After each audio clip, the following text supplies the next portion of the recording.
சமூகத்திலேயே நிற்காமல் இருக்கட்டும். இந்த வருடம் நம்முடைய நிறைய காரியங்களை நாம் கர்த்தருக்கு பிரியமாய் மாற்ற வேண்டும் என்றுதான் கொண்டிருக்கிறோம்.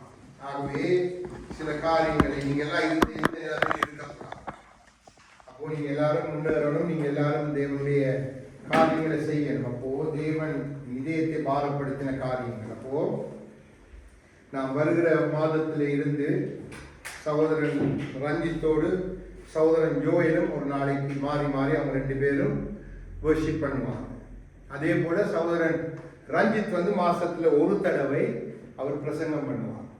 அவரை நாம் பயிற்றுவிக்கணும், 2 பேரும் நாம் பயிற்றுவிக்கணும். ஏன்னா சில வேளையில ஊழியத்துக்கு நான் கடந்து போனாலும் அவங்க 2 பேரும் அந்த ஊழியத்தை செய்யறதுக்கு அவங்களுக்கு நல்ல பலம் வரும். அப்போ என்னுடைய பார்வையிலே அவங்க கணக்கு அதிகமாக பிரசங்கம் பண்ணுறதுக்கு தயக்கம் இருந்தால் ஆரம்பத்திலே 10 நிமிஷம் 20 பரவாயில்லை. தேவனதை வாய் போடாரோ அதை பேசி அப்படித்தான் பழகணும்.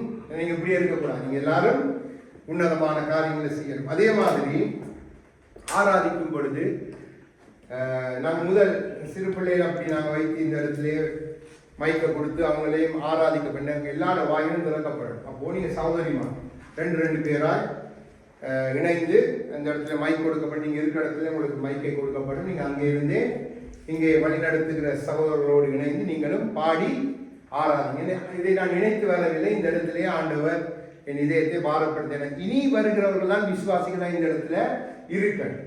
நீங்கள் அடுத்த கட்டத்துக்கு கடந்து போகணும். அப்பதான் நீங்கள் எல்லாரும் தேவனுக்கென்று கனி கொடுக்கலாம். பயப்பட தேவையில்லை. தேவன் நம்மை நடத்துவோம். இந்த அடிமையை நடத்தினவர் உங்க யாவரையும் நடத்துவதற்கு பலமுள்ளவராய் போதுமானவராய் இருக்கிறார். அப்போ நான் அவர்களோடு தனிப்பட்ட ரீதியிலே அவர்களுக்கு சில காரியங்களை ஆலோசனை சொல்லுவேன். அவர்கள் அதன்படி காரியங்களை செய்வார்கள். அது அவர்களுக்கும் ஆசீர்வாதமாக இருக்கும், எனக்கும் ஆசீர்வாதமாக இருக்கும். ஆகவே இனி வரும் நாட்களிலே நம்ம எல்லாரும் நம்ம ஆராதிக்கணும், நம்மளோட பிள்ளைகள் ஆராதிக்கணும். அப்போ எல்லாருடைய வாயிலும் திறக்கப்படணும். சகோதரிமாரும் நீங்க கர்த்தருக்காக ஊழியம் செய்றீங்க. நீங்க எல்லாரும் பல வருஷம் இந்த இடத்துல இருக்கிறபடியால தேவன் உங்களை அப்படியே வைத்திருக்க அப்படி சித்தம் அல்ல. அப்போ தேவன் உங்க எல்லாரையும் பயன்படுத்த வேண்டும். நீங்க வேறு தேசங்களுக்கு குடும்பமாய் கடந்து போனாலும் அங்கே நீங்க கணவன் மனைவியாக இணைந்து அவர் ஊழியத்தை செய்யறதுக்கு இங்க இருந்துதான் தேவன் உங்களை ஆயத்தப்படுத்த முடியும். அப்போ மாதம் இந்த மாதம் இல்லை, பிப்ரவரி மாசத்துல இருந்து மாதத்திலே ஒரு தடவை சகோதரன் இந்த இடத்துல இருந்து பிரசங்கம் பண்ணுவார். அப்புறம் அவங்க 2 பேரும் மாறி மாறி அவங்க வர்ஷிப் பண்ணுவாங்க. பண்ணிட்டு அதோடு இணைந்து நீங்களும் 2 பேர் யார் யாருன்னு நீங்கள் ஆயத்தப்படுத்தி 2 பேர் வந்து 2 சகோதரி ஏஞ்சலும் சகோதரி திவ்யா மண்டா, அதே மாதிரி அடுத்த 2 காயாவும் என் மனைவி 2 ஆராதிக்கலாம், இல்லைண்டா அக்காவும் காயாவும், எப்படியோ நீங்கள் 2 பேர் ஏன்னா எல்லாரும் வாங்கி திறக்கப்படும். நீங்கள் தான் வரப்போகிற ஆத்துமாக்களுக்கு முன்னுதான். உங்களோட வாயில் திறக்கப்பட்டீங்க. துதிக்க துதிக்க துதிக்க எல்லாம் மாறும். துதிதான் நமக்கு முக்கியமான காரியம். அப்போ இந்த ஆண்டு தேவன் நமக்கு சொல்லுகிற காரியத்தை நாம் பார்ப்பதற்கு முன்பாக சற்று நாம் தேவ சமூகத்திலே நம்மை தாழ்த்தி வார்த்தைக்கு நேராக நம்ம ஒப்பு கொடுத்து ஜெபம் பண்ண போகிறோம். ஏன்னா ஜெபத்தால தான் நமக்கு ஜெயம். நானும் போட்ட இவ்வளவு நாளும் விழுந்த வார்த்தைகள் எப்படி ஒரு இதயங்களுக்குள்ளே கிரியை செய்து எனக்கு தெரியாது. ஆனால் இந்த வருஷத்துலேருந்து எல்லாமே உங்களோட வாழ்க்கையை மாற்றணும். அப்போ நம்ம ஒரு விசை தலையை தாழ்த்தி ஆவியானவரை நோக்கி பார்க்கும் போது அப்போ எல்லாரும் கண்களை ஒரு நிமிஷம் மூடி உங்கள் இதயங்களை ஆயத்தப்படுத்துங்க, உங்கள் செவிகளை ஆயத்தப்படுத்துங்க. நாம் பாடி துதித்தது போல செவிகளை நீர் திறந்தீர் சித்தம் செய்யணும் என்றால் நாம் ஆயத்தமாக இருக்கணும். நம்மளோட சிந்தை எல்லாம் ஆயத்தமாக இருக்கணும். எல்லா உலக கவலைகள் பாரங்கள் எல்லாத்தையும் நம்ம அவரை பார்த்து வச்சுட்டு இப்போ நம்மளோட ஃபோக்கஸ் அவருடைய வார்த்தைக்கு நேராக அவருக்கு நேராக நம்மை திருப்புவோம். அப்போ ஒரு விஷயம் தான் அவருக்கு நேராக. நன்றி அப்பா, இந்த நேரத்துக்காக நன்றி. ஆவியானவரே எங்கள் உள்ளங்களை ஆளுகை செய்யுங்க. ஒவ்வொரு பிள்ளைகளோட உள்ளங்களை ஆளுகை செய்யுங்க. வேண்டாத கவலைகள் பாரங்கள் எல்லாவற்றையும் எடுத்து போட்டு அப்பா உங்களோட சத்தத்துக்கு செவி கொடுக்க செவிகளை திறந்தருளுங்க, இதயங்களை திறந்தருளுங்க. எல்லாம் கடினப்பட்டு இருக்கிற இருதயங்களும் உடைக்கப்படுவதாக பர்வதங்களை மெழுகை போல உருக பண்ண நம்முடைய திரு சமூகத்திலே அடியேன் உட்பட இந்த வார்த்தையை பேசும்படி அடியனுக்கு நீ கொடுத்த கட்டளையின்படி அடியனையும் உடைய பாதத்தில் அர்ப்பணித்து இதோ உடைய பிள்ளைகள் யாரும் நாங்கள் உடைய பிள்ளைகளாக ஒப்புக் கொடுக்கிறோம். எங்களை நீங்கள் ஆளுகை செய்யுங்க, எங்கள் உள்ளங்களை திறந்தருளுங்க. கர்த்தராகிய இயேசு கிறிஸ்துவின் நாமத்திலே வேண்டிக் கொள்கிறோம் நல்ல தகப்பனே. ஆமென் ஆமென். அப்போ இந்த நாள் ஒரு முக்கியமான காரியத்தை தேவன் பேச போகிறார்.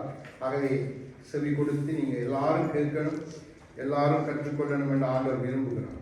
ஏன்னா அவ்வளவுக்கு நீங்கள் வார்த்தையால் நிரப்பப்பட்டு இருக்கிறீங்களோ அவ்வளவுக்கு உங்களோட வாயிலிருந்து துதி வந்து கொண்டிருக்கும். இனி வரும் நாட்கள் சில காரியங்களோட ஆசீர்வாதத்தை தடுக்கிற காரியங்கள் ஆண்டவர் அதை காண்பித்துக் கொடுத்தார். நான் நேற்று சில காரியங்களை மனைவியோடு பேசிக் கொண்டிருந்தேன். அப்போ ஆண்டவர் சில காரியங்களை நேரத்தோடு எனக்கு அந்த காரியங்களை பேசும்படி சொன்னார். அப்போ நம்முடைய ஆசீர்வாதத்தை தடை செய்கிற காரியங்கள் சில காரியங்கள் இருக்கு, அதை நம்ம சரி செய்யணும். அப்போ அதை நம்ம வரும் வாரங்களில் அதை பார்ப்போம். ஆனால் இந்த ஆண்டு தொடக்கத்திலே தேவன் இந்த 2வது கிழமை தேவன் நமக்கு சொல்ல போகிற காரியம் மிகவும் மிகவும் இது சபைக்கு எச்சரிப்பு. எல்லா சபைகளுக்கும், நம்முடைய சபைக்கு மாத்திரம் அல்ல, எல்லா சபைக்கும் ஒரு எச்சரிப்பு. என்ற தேவன் சபையை தம் பக்கம் திருப்ப விரும்புகிறார். அப்போ இது எச்சரிப்பு செய்தி. இது எப்படி எச்சரிப்பு என்று சொன்னா, நம்மை உயிர்ப்பிக்கிற செய்தி. நமக்கு சில ஆழங்களை, சில தந்திரங்களை தேவன் காண்பித்துக் கொடுக்க போகிறார். இன்னைக்கு நிறைய காரியங்கள் நம்ம பார்த்து நம்முடைய கண்கள் எல்லாம் பழகிவிட்டது. அதால நம்முடைய இதயங்கள் வேறு காரியங்களுக்குள்ள அகப்பட்டு இருக்குது. அப்போ ஆண்டவர் இதை பேசும்படி என் இதயத்தை பாரப்படுத்தினார். அப்போ இந்த காரியம் தேவன் கற்றுக் கொடுத்து மிகவும் ஒரு முக்கியமான காரியம்.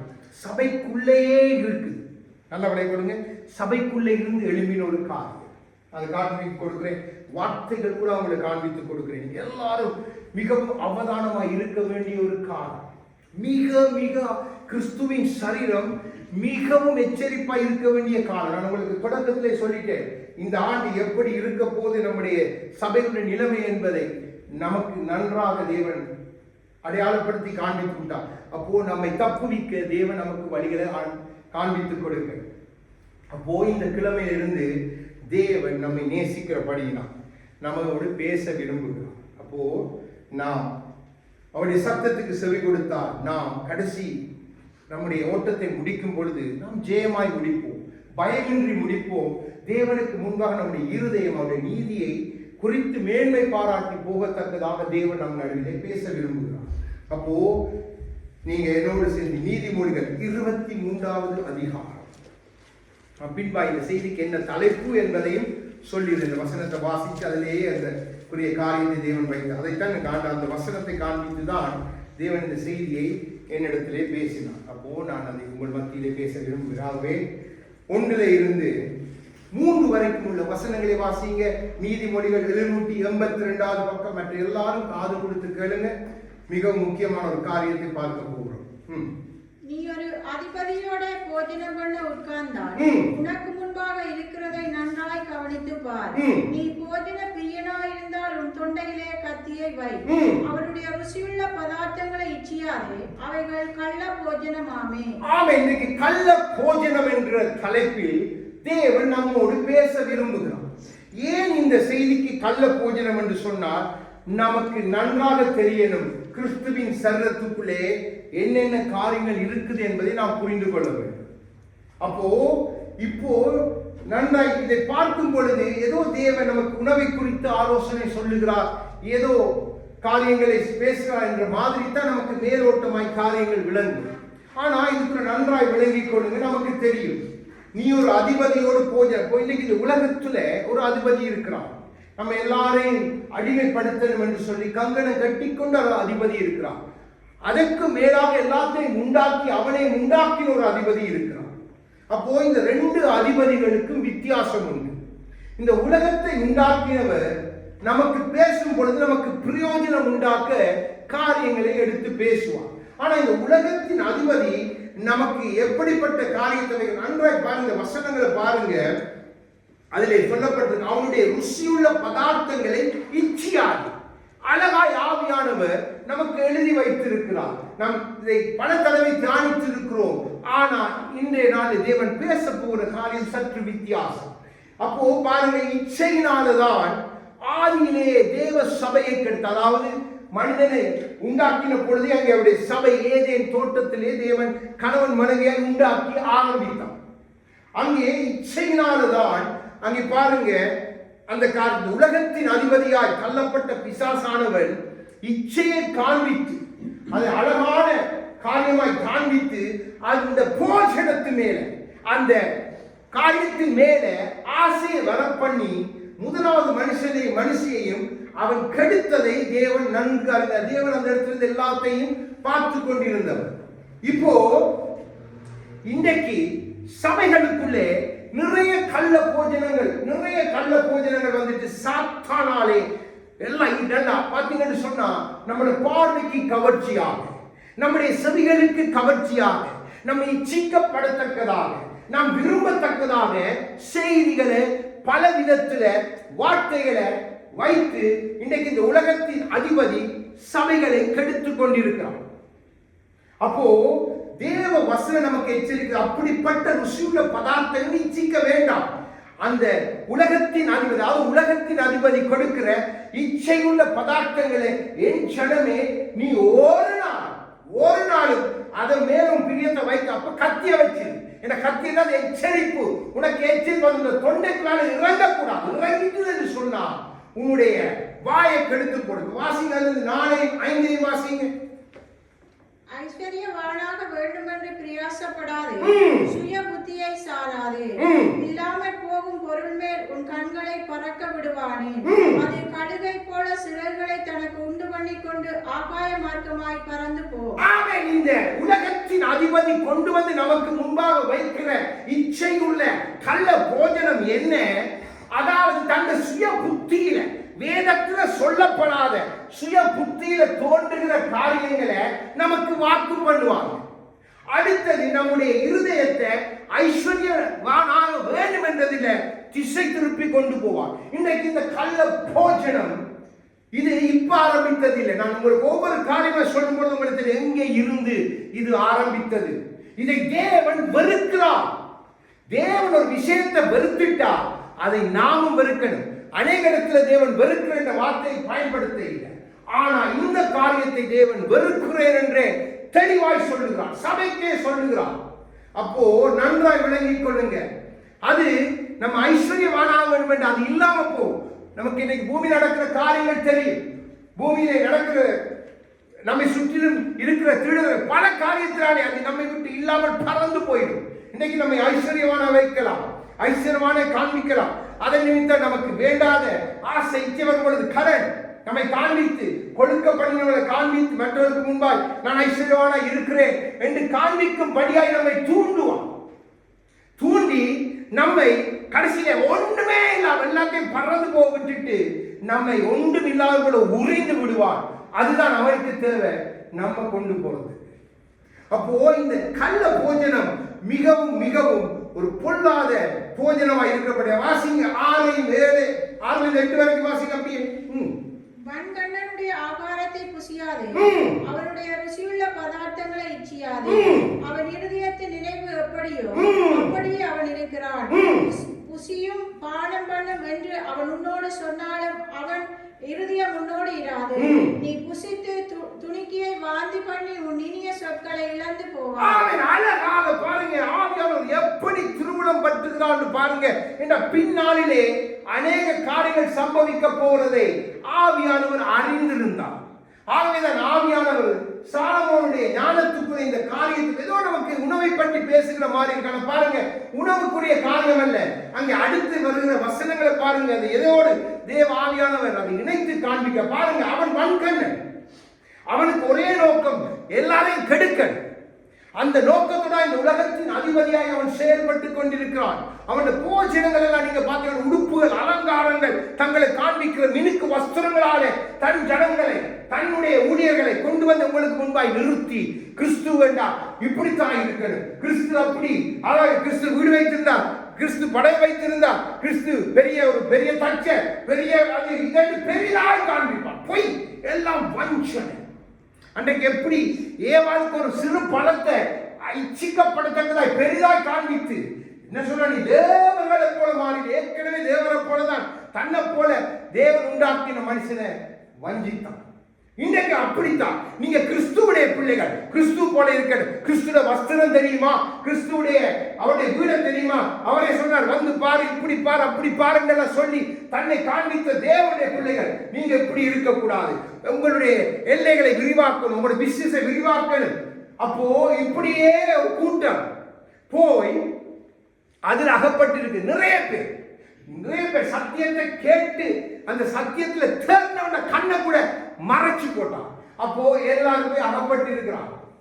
இன்னைக்கு சபை கடைசி காலம், நீ டைம் இல்லை சபைக்கு. இது தேவன் கொடுக்கிற கடைசி எச்சரிப்பு சபைகள். இதுல இருந்து சபைகள் எல்லாம் மனம் திரும்ப. என்ன இன்னைக்கு நான் ஒவ்வொரு காரியமே காண்பிக்கக்குள்ள உங்களுக்கு விளங்கும். ஏன் அதை சொல்லுகிறேன் பாருங்க. ஆலோசனை, அப்படிப்பட்டவனோட நீ பானம் பண்ணாத, அப்படிப்பட்டவனோட நீ இருந்து உட்காரவும் வேணும். அப்படிப்பட்ட சபையில நீங்க இருக்கக்கூடாது. அப்படிப்பட்ட சபையில கொடுக்கிற தண்ணியை கூட நீங்க குடிக்க கூடாது. வார்த்தை குடிக்கவே கூடாது. அங்கிருந்து கொடுக்கப்படுகிற கல்ல, அதாவது சாத்தான் கொடுக்கிற தன்னுடைய ஆவிய நீங்க குடிச்சிட்டு வந்துடவே கூடாது. குடிச்சிட்டு வந்துட்டீங்கடா உங்களுடைய நட உட பாவனை எல்லாம் மாறி. நன்றாக விளங்கிக் கொள்ளுங்க, மிக கவனம். அப்போ கடைசியில நீங்க புசித்ததை நீங்க கொளுத்து எல்லாத்தையும் உங்களை வாந்தி பண்ண பண்ணுவாங்க. இதே ஆட்களை கொண்டு உங்களை வாந்தி பண்ண பண்ணுவாங்க. நீங்க போய் கேட்டா அரசு என்ன மென்டல் ஆசிரமம் இருக்காங்க, உனக்கு என்ன வேலை இல்லை, ஏன் உனக்கு இப்படி நடக்குது, உன்னதான் பிள்ளை, நீ சரியா உன் வாழ்க்கையை வைக்கையில இப்படித்தான் சொல்லி உங்களை வஞ்சித்து நீங்க கடைசியில எல்லாம் போயிட்டுது என்று சொல்லி கதற அளவுக்கு உங்களை கொண்டு வந்து விட்டுருவாங்க. மிக கவனம் பிள்ளைகளே, மிக கவனம். ஆகவேதான் தேவன் தன் சரீரத்தை எப்பொழுதும் எச்சரிக்கிறவர். தேவன் தன்னுடைய சரீரத்தை தனக்குரியதாய் மாற்றுகிறவர். ஒரு நாளும் நாம் இப்படிப்பட்ட காரியத்தில் போய் விழவே கூடாது. இப்ப நமக்குள்ள இந்த காரியங்கள் வந்துட்டா நம்ம கர்த்தர் மேல வைக்க வேண்டிய விசுவாசம் பின்பாய் மறக்கப்பட்டு நாம் அந்த மனிதன் மேல விசுவாசம் வைக்கிறோம், அந்த மனுஷன் மேல விசுவாசம் வைத்திருவோம். நம்முடைய விசுவாசத்தையே மாற்றி போடுவான். அங்கே வேதம் சொல்றது கிறிஸ்துவை நோக்கி உன் விசுவாசம் இருக்கணும். ஆனா இப்ப ஒரு மனிதனை நோக்கி ஒரு தீர்க்கதரிசியை தன்னை காண்பிக்கிறோம், பெரிய ஊழியரை தன்னை காண்பித்து மினுக்கு வஸ்திரங்களால் ஜனங்களை பிடித்து தன்னுடைய காரியத்துக்குள்ள அகப்பட வைத்திருக்க மனிதன் தான் நமக்கு இப்ப தெய்வம். இதுதான் சாத்தானுடைய நோக்கம். நன்றாக விளங்கிக் கொள்ளுங்க. அவனுக்கு இதெல்லாம் செய்யறதுக்கு வெளியில இருந்து ஆட்களை கொண்டு நடக்காது காரியம்.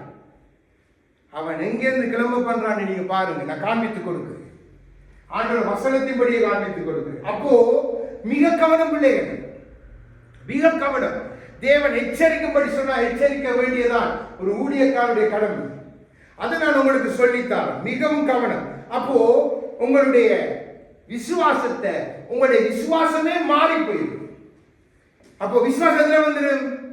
அவங்க அடிச்சு கொடுக்கிற பெண்ணில, அவங்க அடிச்சு வைக்கிற போத்தல் தண்ணியில, அவங்க அடிச்சு வைக்கிற மட்டை, அவங்க அடிச்சு கொடுக்கிற ஸ்பீக்கர்ல, அவங்க அடிச்சு கொடுக்கிற அந்த முத்திர மோதிரம் மாதிரி உண்டு, அதுல அவங்களோட விசுவாசம் வந்துடும். அப்போ இதெல்லாம் கிறிஸ்துவுக்கு பிரியமில்லாத காரணம். இதெல்லாம் கிறிஸ்துவுக்கு பிரியமே இல்லை. அப்போ உங்க விசுவாசம் மாறி அப்போ எப்படி வந்துடும். ஓஹோ, இவர் ஜெபித்தா, இவர் எங்களோட பெரியவர், பாருங்க இவர் தான் பெரியவர், இவரை விட்டா பெரியவர் இல்லை என்று நம்ம கிறிஸ்துவ மறுதளிச்சுட்டு மனுஷனுக்கு பின்பாக நாமளும் போய் அவனும் ஒரு நாள்ல தவறா போகிறான், நம்மையும் அங்க கொண்டு போயிடுவான். மிக கவனம் பிள்ளையை தேவன் எச்சரிக்கிறான். தேவனே தன் வாயினால் எச்சரித்த காரியத்தை உங்களோடு பேசிக் கொண்டிருக்கிறது. பாருங்க, ஆண்டவர் சொல்ற மல்கியா 2:3 வாசிங்க. மல்கியா விடுங்க, அதுல ஆண்டவர் தன் இப்படிப்பட்டவர்களுக்கு என்ன சொல்றான்னு பாருங்க. அவங்க செய்த தவறான காரியம் தேவன் சொல்ற பாருங்க. 3 வாசிங்க, 2:3. இதோ நான் உங்களுடைய பயிரை கெடுத்து உங்கள் பண்டிகைகளின் சாணியை உங்கள் முகங்களில் இறைப்பேன், அதனோடு கூட நீங்களும் தள்ளுபடி ஆவீர்கள். பாருங்க, ஆண்டவர் சொல்லுகிற காரியத்தை யாருக்கு சொல்ற? தம்முடைய ஊழியக்காரன் சொல்லி கொண்டு தன்னை மறுதலிக்கிற காரியங்களை செய்கிறவர்களை பார்த்து சொல்றார், உன் சாணியை நீ எதையெல்லாம் அசிங்கமாய் கொடுத்து அதை உம்மத்திலே நான் இறைப்பேன், அதோடு கூட உன்னை நம்பி உன்னை அண்டினவர்கள் எல்லாரும் தள்ளுபடி ஆவார்கள். ஆண்டவர் அங்கே தேவ தூதனை தள்ளி விட்டார். கடினமான வார்த்தை, நன்றாக விளங்கிக் கொள்ளுங்கள். இந்த கடைசி காலத்தில் பயங்கரமாக எழுதிட்டான் சத்துரு. சபையை கெடுக்கிறதுக்கண்டே ஒரு கூட்டத்தை ஆயத்தப்படுத்திட்டான். நான் ஒவ்வொன்றோடு அவங்களுக்கு சொல்லிக் கொண்டு வரும்போது நீங்க நன்றாக புரிந்து கொள்வீங்க. அப்போ தேவனுடைய ராஜ்யம் என்ன என்று நாம் முதலாவது புரிந்து கொள்ளணும். ரோமர் 14 எடுத்து வாசிங்க. புதிய ஏற்பாட்டில் தேவ ராஜ்யம் எப்படிப்பட்டது என்பதை முதல் புரிந்து கொள்ளுங்க. அப்போ நிச்சய காரியங்கள் உங்களுக்கு நன்றாய் புரியும்.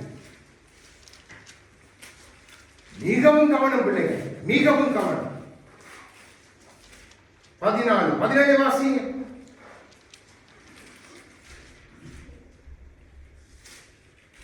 223வது பக்கம். தேவனுடைய ராஜ்யம் புசிப்பும் கொடிப்பும் அல்ல, அது நீதியும் சமாதானமும் பரிசுத்த ஆவியினால் உண்டாகும் சந்தோஷமாய் இருக்கிறது. பரிசுத்த ஆவியானவர் எங்கே இல்லையோ அங்கே வருகிற சந்தோஷம் எல்லாம் மாய். நன்றாக விளங்கிக் கொள்ளுங்க. குடிக்கிறவன் சந்தோஷம் வருதுன்னு தான் குடிக்கிறான். அவன் குடியை நிமித்தம் அவனுக்கு எவ்வளவு நேரம் சந்தோஷம். புகையை ஊதி விடுகிறவன் அதான சந்தோஷம் என்று புகையை ஊதி விடுறான், எவ்வளவு நேரம் சந்தோஷம். விபச்சாரம் செய்ய போகிறவன் ஒரு விபச்சாரியோடு போய் தன்னை இணைத்துக் கொள்கிறான், எவ்வளவு நேரம் சந்தோஷம். இதெல்லாம் போலியான மாயான நம்மை கெடுக்கிற சந்தோஷங்கள். அப்போ இப்படிப்பட்ட சந்தோஷங்களை சபைக்குள்ளே நடத்துகிறதை நாம் அறிந்திருக்கிறோம். மிகவும் கவனம். நமக்கு வேண்டியது பரிசுத்த ஆவியானவரால் உண்டாகிற சந்தோஷம். பரிசுத்த ஆவியானுடைய சந்தோஷம் அது பரிசுத்தம் உள்ளது, அது நீதி உள்ளது.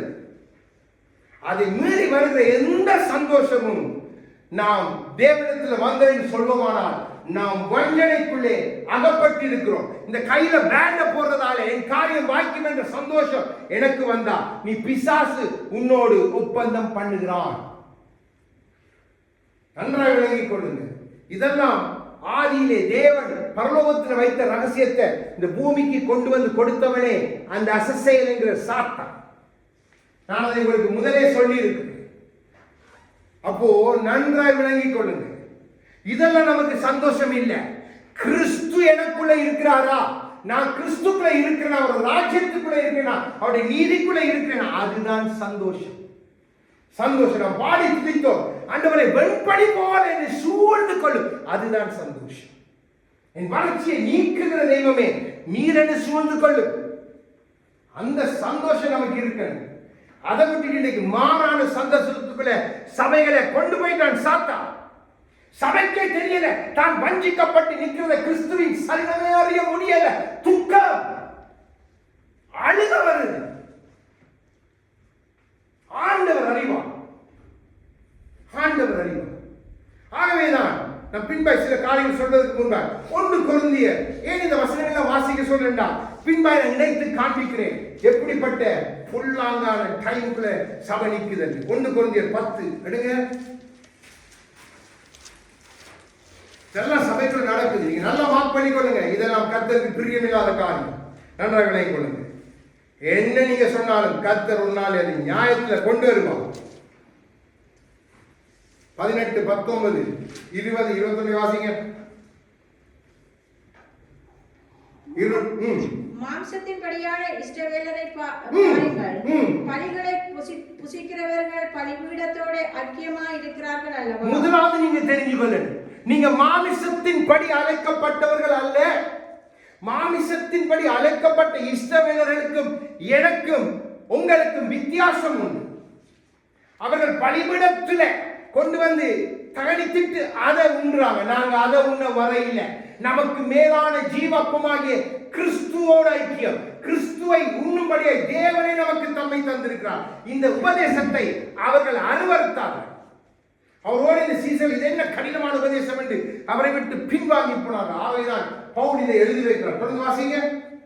இப்படி இருக்க விக்கிரகம் ஒரு பொருள் என்றும் விக்கிரகத்துக்கு படைக்கப்பட்டது ஒரு பொருள் என்றும் நான் சொல்லுகிறேனோ? அஞ்ஞானிகள் பலியிடுகிறவைகளை தேவனுக்கு அல்ல பேய்களுக்கே பலியிடுகிறார்கள் என்று சொல்லுகிறேன். நீங்கள் பேய்களோட ஐக்கியமாயிருக்க எனக்கு மனதில்லை. நீங்கள் கர்த்தருடைய பாத்திரத்திலும் பேய்களுடைய பாத்திரத்திலும் பானம் பண்ணக்கூடாது. நீங்கள் கர்த்தருடைய போஜன பந்திக்கும் பேய்களுடைய போஜன பந்திக்கும் பங்குள்ளவர்களாய் இருக்கக்கூடாது. இன்னைக்கு துக்கத்தோட என்னால பயமின்றி ஆவியானவருடைய நிறைவினால் சொல்ல முடியும், அதிகமான சபைகள் கிறிஸ்துவோடு ஐக்கியம் வைத்துக் கொண்டே பேய்களோடு ஐக்கியம் வைத்திருக்கிறான். ஆவியான இதெல்லாம் சும்மா எழுதி வைக்க. இன்றைக்கு விக்கிரகத்துக்கு பலியிடுகிறா, நம்ம ஐஸ்வர்யம் என்ற ஒரு விக்கிரகத்தை வைத்து அதுக்கு பலி செலுத்திக் கொண்டே இருக்கிறோம். அதுக்கு நமக்கு தேவை பெரிய இப்படிக்கார் அப்படிக்கார் இது அது அதுக்கு ஒரு டீச்சிங் அதுக்கு ஒரு படிப்பு என்று சொல்லி வேதத்துக்கு புறம்பான அதைத்தான் சொன்னேன் 23 நீதிமொழிகள்ல கள்ள போஷன் இச்சிக்கத்தக்கதா உங்களை பார்த்துனே 10 சாட்சிகளை கொண்டு வந்து நிறுத்தி அடித்து முழக்கி விடுவாங்க. அவங்களுக்கு காரியம் சாத்தான் கொடுப்பான். ஏன்னா சாத்தான் பாருங்க அவன் தந்திரமானவன். சபைக்குள்ளதான் கொண்டு வெளியில இருந்து யாரும் வந்து சொன்னா நீங்க நம்ப மாட்டீங்க. இதான் அந்த கள்ள போஜனத்துக்குள்ள இருக்கிற பொல்லாத காரியம் நன்றாய் விளங்கிக் கொள்ளணும். நாம் அதற்கு அழைக்கப்பட இல்லை. நாம் பேய்களோடு பங்கிருக்க அழைக்கப்பட நம்முடைய ஐக்கியம் நம் கர்த்தராகிய இயேசு கிறிஸ்து, நம்முடைய ஐக்கியம் பரலோகத்து ஐக்கியம், நம்முடைய ஐக்கியம் நம் பிதாவாகிய தேவனோடு.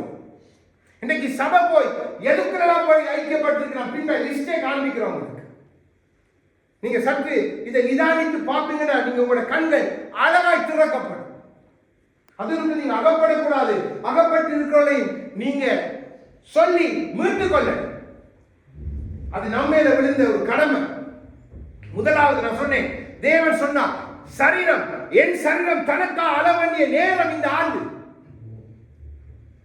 ஏன்னா கெட்டு போயிருக்கு என் சரீரம், நசல் கொண்டு போயிருக்கு, பிரிக்கி எடுக்கப்படணும். நன்றாக விளங்கிக் கொள்ளுங்க பிள்ளைகள்.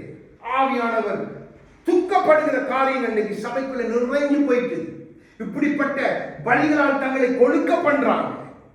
பேய்களுக்கு பலி செலுத்துறது கூட தெரியாம செலுத்துறாங்க. பெண் எண்ணத்துக்கு அது அந்த பெண்ணால் எழுதினா தான் உனக்கு கண்ட்ராக்ட் சைன் ஆகும், இல்ல அந்த பெண்ணால் எழுதினா தான் காரியம் வாய்க்க வேண்டாம். பொய். யோசிச்சு பாருங்க, பெண் நிற்கிறாங்க, டீஷர்ட் அடிச்சு விற்கிறாங்க. இது அவங்களுக்கு பிசினஸ். தேவனுடைய ஸ்தலம் அது வியாபார ஸ்தலம் அல்ல. தேவனே தன்னுடைய ஆலயத்தில் சவுக்கெடுத்தது அதாலதான். என் பிதாவின் வீட்டை நீங்க ஏன் கள்ள குகையை மாற்றீங்க? இது ஆவியான அருவருக்கிற ஒரு காரியம் இன்றைக்கு சமயத்துல பெருகிட்டது. இல்லாத காரியங்கள், உலகத்து வழக்கத்தின்படி பல சின்னங்கள், பல காரியங்கள் சபைக்குள்ள வந்துட்டது. நீங்க நன்றாய் பாருங்க. நான் காண்பித்துக் கொள்வோம் உங்களுக்கு விளங்கும். நான் இப்ப உங்களுக்கு செய்தியை நீங்க ஆழமாய் புரிந்து கொள்ள வேண்டும். இதில் சொல்லிக் கொண்டு போறேன், நன்றாய் விளங்கிக் கொள்ளுங்க. 1 கொரிந்தியர் 15:34 வாசிங்க. கொஞ்சம் முன்னுக்கு. நீங்கள் பாவம் செய்யாமல் நீதிக்கேற்ற விழித்துக் கொண்டு தெளிந்தவர்களாயிருங்கள். தேவனை பற்றி அறிவில்லாது இருக்கிறார்களே. ஆமென். தேவனை பற்றி அறிவில்லாமல் சபைகள் இருக்குது. அது பாவத்துக்கு ஏதுவாய் சபைகளை நடத்துது. சபைக்குள்ள விபச்சாரம், சபைக்குள்ள கூத்து, கும்மாளம், ஆர்ப்பாட்டம், ஆர்ப்பரிப்பு, கேக் வெட்டுதல், மனுஷனை பெருமைப்படுத்துற காரியங்கள், மனுஷனை கனப்படுத்துகிற காரியங்கள் எல்லாம் சபைக்குள்ள வந்துட்டது. வரக்கூடாத காரியங்கள்.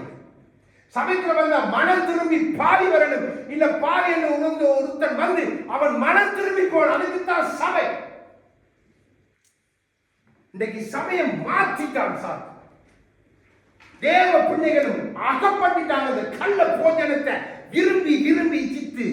நம்ம மனுஷங்களாய் பிறந்த அந்த ஆவியை தொடங்கினதை இச்சையை காட்டி காட்டி காட்டி காட்டி எங்க சபைக்கு வந்து பார். எங்க சபைதான் பெரிய சபை, எங்க சபைதான் ஒரு ஐகோனா இருக்குது, எங்க சபை மற்றவங்களை இன்ஃப்ளூயன்ஸ் பண்ணுது. என்ன அதை சாத்தான் அன்றைக்கே செய்தான், இன்ஃப்ளூயன்ஸ் பண்ணினான். எப்படி?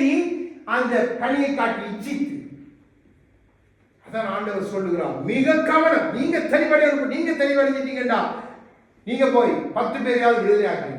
உங்களுக்கு தெளிவு இருக்கு. வசனத்தை வச்சு நீங்க எல்லாத்தையும் பிரித்து காட்டணும். பெரிய பெரிய போதுமா அபிஷேகம் அபிஷேகம் பிரசனம் பண்ணி அந்நிய பாஷையில பேசிட்டு சபைக்குள்ள வச்சுக்கிற காரியம் என்ன? யோசிச்சு பாருங்க. மந்தேருக்கு என்னையா தெரியும்? மந்தேருக்கு இதில் சொல்லிக் கொடுக்காடி அதை கேட்டு அதுல போய் ஐயோ உங்க பாஸ்டர் பெரிய பெரிய சூப்பர் ஸ்டார் பாருங்க, எங்க பாஸ்டர் அவர் ஜெபிச்சு விட்டுட்டாருன்னு சொன்னா எல்லாம் நடந்தது. நன்றாக யோசிச்சு பாருங்க. இந்து கோயிலே பேய விரட்டுது, பள்ளிவாசல்ல அவங்க பேய் விரட்டுறாங்க. நீ இன்டர்நெட் அடிச்சு பாருங்க. நான் சொல்ல போய் என்ன பேய ஏவி விடுவான், திறந்து காட்டுவான். ஏன்னா அவன் ராஜ்யத்தை கட்டு. ஆனா அவன் கை வைக்க பயப்படுகிற ஒரே ராஜ்யம் கிறிஸ்துவின் ராஜ்யம். அதுக்குள்ளதான் அவன் தந்திரமாய் நுழைந்து விட்டான்.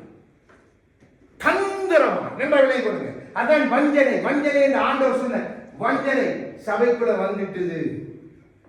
எத்தனை அன்னைக்கு சொன்ன இன்னும் எத்தனை அது அதிகரிச்சு. ஆகவேதான் பவுல் சொல்லுகிறார், கலாத்தியர் 4:19 எடுத்து வாசிங்க. எப்படிப்பட்டவர்களை கை வைக்கிறான் பாருங்க. நான் சொல்றேன் பாருங்க. பவுல் சொல்லுகிறார், பவுலுடைய அந்த ஏக்கத்தை பாருங்க. ஆவியனுடைய ஏக்கம் அது. என் சிறு பிள்ளைகளே, கிறிஸ்து உங்களிடத்தில் உருவாகும் அளவும் உங்களுக்காக மறுபடியும் கற்க வேதனைப்படுகிறேன். ஆமென். சிறு பிள்ளைகளை, நீங்க சிறு பிள்ளைகளா இருந்தா அவனுடைய தந்திரத்துக்கு அகப்படுறீங்க. ஆவிக்குரிய முதிர்ச்சி இல்ல. நல்ல பேருங்க, சிறு பிள்ளைகளை டொஃபியை காட்டியே கடத்திட்டு போயிடுவாங்க. என்ன அது எல்லாத்த பார்த்தாலும் நம்பு. இன்னைக்கு கிறிஸ்தவ உலகத்தை சிறு பிள்ளைகளா வைத்து பாலை கொடுத்து வைத்திருக்கிறான். இப்போ நல்ல ஊழியக்காரன் ஆவியில நிரம்பினவன் கதறுகிறான். எப்படி ஒரு சிறியானவனுக்கு பிரசவ வேதனை, அப்படி ஒரு வேதனை எனக்கு வருவதாக. ஏன் என்று சொன்ன சிறு பிள்ளைகளே, கிறிஸ்து உங்களுக்கு வந்துட்டா நீங்க எல்லாத்தையும் இனக்கண்டுறீங்க. நீங்க சிறு பிள்ளைகளா இருக்கக்கூடாது. நீங்க வளரணும். கிறிஸ்துவின் சரீரம் வளரணும், பெருகணும். எல்லாத்தையும் மாற்றிட்டான். எல்லாத்தையும் மாற்றி வச்சுட்டான். பணமே ஐஸ்வர்யத்தையும் தந்த புத்தியில தோன்ற வசனங்களை ஆதியிலையும் அவன் வசனத்தாலதான் ஆண்டவர்கிட்டே போய் வசன வார்த்தையை தான் சொல்லி அவரை விழுத்தப்பான். அவன் சொன்னது எல்லாமே வேதத்தில் எழுதப்பட்ட வார்த்தை. ஆனா அவன் சொன்ன விதம் பிள்ளை. இன்றைக்கு அதே காரியம் சபைக்குள்ள வந்துட்டு. அப்போ இப்போ நான் காண்பித்து கொடுக்கிறேன். எடுங்க, வெளிப்படுத்தின விசேஷம் 2 இப்படிப்பட்ட காரியங்கள் இப்ப நீங்க சபைக்குள்ள பார்க்கணும். நான் காண்பித்து கொடுக்கிறேன். அதிக 2:15. அப்படியே நிக்கோலாய் மதஸ்தருடைய போதகத்தை கைக்கொள்ளுகிறவர்கள் முன்னிடத்தில் உண்டு, அதை நான் வெறுக்கிறேன். இந்த நிக்கோலாஸ் மதத்தார் என்பவர்கள் 1ஆம் நூற்றாண்டிலே கிறிஸ்துவின் சரீரத்துக்குள்ள இருந்து எழும்பினவர்கள். நன்றாக விளங்கிக் கொள்ளுங்க. கிறிஸ்துவின் சரீரத்துக்குள்ள இருந்து எழும்பினவர்கள். சபையை தேவன் எச்சரிக்கிறார், இவர்களை நான் வெறுக்கிறேன். அப்போ தேவன் ஒரு காரியத்தை வெறுக்கிறான்னு சொன்னா, இவங்க கிறிஸ்துவுடைய சரீரத்துக்குள்ள இருந்து எழும்பினவர்கள், வெளியில இருந்து அல்ல. நன்றாக விளங்கிக் கொள்ளுங்க. உள்ளுக்குள்ள இருந்து எழும்பினவர்கள். அங்கே அதிலே 2ஆம் அதிகாரத்தில் நீங்க 6வது வசனத்தை வாசிங்க. நான் வெறுக்கிற நிக்கோலாய் மதஸ்தரின் கிரியைகளை நீயும் வெறுக்கிறாய், இது உன்னிடத்திலும் உண்டு. ஆமென். தேவன் நம்மிடத்தில் எதிர்பார்க்கிற 1வது காரியம் இதை நம்ம வெறுக்கணும். வெறுத்தக்கத்திற்கு நம்மளுக்கு தெரியும். ஆனா இன்னைக்கு வெறுக்கிறதே இல்லை. இதை நம்ம உள்வாங்கி வைத்திருக்கிறோம். அநேக திருச்சபைகள் உள்வாங்கி வைத்திருக்கிறாங்க. இப்போ இந்த சபை 1ஆம் நூற்றாண்டிலே கிறிஸ்து வந்து அதற்கு பின்பாக ஆரம்பிக்கப்பட்டதிலே உங்களுக்கு தெரியும், 7 பேரிலே ஒரு ஆள். வரலாற்று ஆசிரியர்கள் அப்படித்தான் சொல்றாங்க. அது அவன் நல்ல ஒரு ஊழியனா இருந்து பின்னாளிலே அவன் வஞ்சனையான போதனைகளை கொண்டு வந்து அவன் கிறிஸ்துவின் சபைக்குள்ள இருந்தே அவன் கிரியை செய்யும்படியாக, எப்படி யூதாஸ் கிறிஸ்துவோடு இருந்து கிரியை செய்து எப்படி கிறிஸ்துவை காட்டிக் கொண்டு அதே காரியத்துக்கு ஒப்பாக இவனை சத்துரு திருப்பினான். இவன் இந்த 1ஆம் நூற்றாண்டு இன்னைக்கு நம்ம 26ல நிற்கிறோம். கிட்டத்தட்ட 2025 ஆண்டுகளுக்கு முன்பே தேவன் நம்மை எச்சரித்து விட்டான். இதை சபைகள் இதெல்லாம் சபையில சொல்றது இல்லை, சபையில் இதை குறித்து பிரசங்கம் பண்றதும் இல்லை. ஆவியான வெளிச்சம் போட்டு காண்பிக்க வேண்டாம். சபை எங்க நிற்குது என்பதை நாம் நீங்களும் புரிந்து கொள்ளணும். அப்போ இது சபைக்குள்ள இது விஷம், இது சபைக்குள்ள செத்த ஈயாய் அன்றைக்கு தொடங்கினது. இவங்களுடைய உபதேசங்களை நீங்க பார்ப்பீங்கன்னு சொன்னா நன்றாய் விளங்கிக் கொள்ளுங்க. இவங்கள எல்லாம் கிருபை. நீங்க கிறிஸ்துவ விசுவாசித்தீங்கண்டா நீங்க பாவ என்ன செய்தாலும் நீங்க நியாய தீர்ப்புக்கு எதுவாய் தீர்க்கப்பட மாட்டீங்க. ஏன்னா கிருபை உங்களுக்கு கொடுக்கப்பட்டுட்டு கிருபையில நீங்க எல்லாம் செய்யலாம், கிருபையோடு நீங்க இருக்கலாம். அதே மாதிரி பாருங்க, பழைய ஓல்ட் ஃபேஷன் கிறிஸ்துடைய காலம், பழைய ஓல்ட் ஃபேஷன் அனுப்பின பாருங்க, புதிய ஃபேஷன் காலத்துல இருக்கிறோம் பாருங்க. அப்ப அதால நீங்க பரவாயில்லை, நீங்க புதிய ஃபேஷனை நீங்க கொண்டுலாம் சபைக்குள்ள. புதுசா லைட்டை போடலாம், நீங்க புகை போடலாம், நீங்க டான்ஸ் ஆடலாம், கும்பாலம் அடிக்கலாம், கூத்தடிக்கலாம், அதெல்லாம் பிரச்சனை இல்லை. உலக கலாச்சாரத்தை கொண்டு வந்துட்டான் உங்களுக்கு. நன்றா விளங்கிக் கொள்ளுங்க எப்படிப்பட்ட காரியம் நடக்குது என்று சொல்லி. உலக கலாச்சாரம். அதே மாதிரி சரீரம் அப்படிதான். தேவன் சரீரத்தை பார்க்கிறவர் அல்ல, தேவன் உங்களுடைய இதயத்துக்குள்ள இருக்கிற இதயத்தை தான் பார்ப்பார், சரீரத்தை பார்க்க மாட்டார். இன்றைக்கு இப்படிப்பட்ட போதனை நிறைந்து போயிருக்கு. மற்றது இயேசு அன்பானவர் பாருங்க, அன்பா இருக்கிற. அதால பயப்படாதீங்க. நீங்க எவ்வளவுதான் பாவம் பண்ணாலும் என்ன பண்ணாலும் ஒரு பிரச்சனை இருக்கு. தேவன் அன்பா இருக்கிறார். தேவன் உங்களை எல்லாத்திலும் பார்த்துக் கொள்வார். பயப்படாம இருங்க. இப்படிப்பட்ட போதனைகளை உள்ள கொண்டு வந்து கிருபையை காட்டி, ஆதியிலே கிட்டத்தட்ட நாம் பிறக்கிறதுக்கு முன்பாக கிறிஸ்துவுடைய முதல் நூற்றாண்டு சபையிலேயே அவன் தன் கிரியை ஆரம்பித்தான். இப்போ இந்த கிரியை அதிகமாய் சபைகளுக்குள்ளே நிறைந்து வந்துட்டு, நிறைய வந்துட்டு. அப்போ அதாவது என்ன சொன்னாங்க, கிருபை பாருங்க. இவங்களோட ஒரே இது என்ன? கிருபை. எல்லாம் கிருபை கிருபை. மற்றது பெருக்கம். சபை பெருகணும், சபை பெருகணும். சபை விசுவாசி எப்படி இருக்கான்னு பரவாயில்ல. எண்ணிக்கை ஆட்களை கூட்டிட்டு வாங்க. அதெல்லாம் சபையில் எங்கட சபை தான் சபை. நாங்கள் பெருகணும் எல்லைகளை பெருகணும். ஆனால் அவன் எப்படிப்பட்ட நிலையில இருக்கிறான்னு பரவாயில்லை. என்ன அவனே பெருகணும் கொண்டா தன்னுடைய பொக்கட்டை நிரப்படும். இதெல்லாம் இன்றைக்கு தொடங்கின காரியங்கள் அல்ல. அடுத்தது ஆசீர்வாதம். தேவன் உங்களை பிரியமாய் இருக்கிறார். தேவன் உங்களை ஆசீர்வதிக்கிறார். தேவன் நீங்க எப்படி இருந்தாலும் அதை பார்க்கல. தேவன் உங்களை ஆசீர்வதித்து அனுப்புவார். ஆசீர்வாதம் இல்லாததே, அதாவது தேவன் சொல்லாததை அவர்கள் வாக்கு பண்ணுவாங்க. ஆண்டவர் ஆதியிலிருந்து சொன்னார், தன் ஜனங்களை பார்த்து, என் கற்பனைகளின் படி, என் கட்டளைகளின் படி நீங்க நடந்த பிழைக்க மாட்டீர்களோ, எங்கள் முற்பிதாக்கள் என் கற்பனைகளை தள்ளி என்னை தள்ளி விட்டார். எரேமியா தீர்க்கதரிசி, எசேக்கியேல், எல்லா தீர்க்கதரிசியோட தேவன் பேசின காலம். இன்னைக்கு எப்படி சத்துரு மாற்றி விட்டான்னு பாருங்க. இதெல்லாம் வந்துட்டு ஆசீர்வாதம். ஒண்ணு யோசிக்காங்க. 10 கார் இருக்கா, பரவாயில்ல, அடுத்த வருஷம் தேவன் 5 கார் கொடுக்கிறார். நீ 100 பவுன் நகை வச்சிருக்கிறியா, கவலைப்படாத, பாக்கிய நான் போட்டுற மொத்தமான. இப்போ நான் உங்களுக்காக ஜெபிக்கிறேன். இந்த ஆண்டு கர்த்தர் உங்களை தங்கத்தால் நிறைப்பார். இந்த ஆண்டு கர்த்தர் உங்கள் கார்களால் நிறைப்பார். இந்த ஆண்டு கர்த்தர் உங்களுக்கு வீடுகளை பாருங்க எங்க கொண்டு போறாங்க. இது நிக்கோலஸ்தாய் மதஸ்தாருடைய போதனை. அந்த ஆவி இன்றைக்கு சபைகளுக்குள்ள வல்லமையாய் கிரியை செய்யும். பொல்லாத ஒரு காலத்தில் ஆண்டவர் கடைசி கால சபைக்கு எச்சரித்தார். இது நீ வெறுக்கணும். நீ வெறுக்க பாருங்க. ஏன் நான் உங்களுக்கு அந்த விக்கிரகங்கள் காரியங்கள் பாருங்க. அது மேல் வசனத்தை வாசிங்க. 14 அது 2வது அதிகாரம் வெளிப்படுத்தினது 14வது வசனம். ஆகிலும் சில காரியங்களை குறித்து ஒரு பேரில் எனக்கு குறையுண்டு. விக்கிரகங்களுக்கு படைத்தவைகளை புசிப்பதற்கும் வேசித்தனம் பண்ணுவதற்கும் ஏதுவான இடரை இஸ்ரவேல் புத்திரன் முன்பாக போடும்படி பாலாக் என்பவனுக்கு போதனை செய்த பிலியாமுடைய போதகத்தை கைக்கொள்ளுகிறவர்களும் உன்னிடத்தில் உண்டு. அப்படியே பிலியாமுடைய போதகமும் நிக்கோலஸ்தாய் மதத்தாருடைய போதகமும் ஒன்று. இவங்க இன்றைக்கு எந்தெந்த கிரியை எந்தெந்த காரணம் பாருங்க. சமூக ஊடகங்கள் வழியாக தங்களை பெருசாக காண்பிக்கிறான். தொழில்நுட்பம் வழியாக கலாச்சாரத்தை கொண்டு வந்துட்டான். அடுத்தது திருமண உறவுகள். நீங்க கல்யாணத்துக்கு முதலே பாருங்க, நீங்க கெட் டுகெதரா இருக்கிறது தப்பில்லை, அது தப்பில்லை. அதே மாதிரி நீங்க உங்களோட சொந்த பிரச்சனை. நீங்க ஆணை கட்டினாலும் பெண்ணை கட்டினாலும் நீங்க சபைக்கு வந்தா ஆண்டவர் அன்பா இருக்கிறார், உங்களை வரவேற்பார். நாங்க உங்களுக்காக ஜெபம் பண்ணுவோம். இதெல்லாம் அந்த போதனை, அந்த ஆவி இன்றைக்கு சபைகளை கெடுத்து கொண்டிருக்கிறது கூட ஊழியருக்கே தெரியல. ஆகவே ஊழியரோட அந்தகன் யார், என் ஊழியரோட குரல் யார்.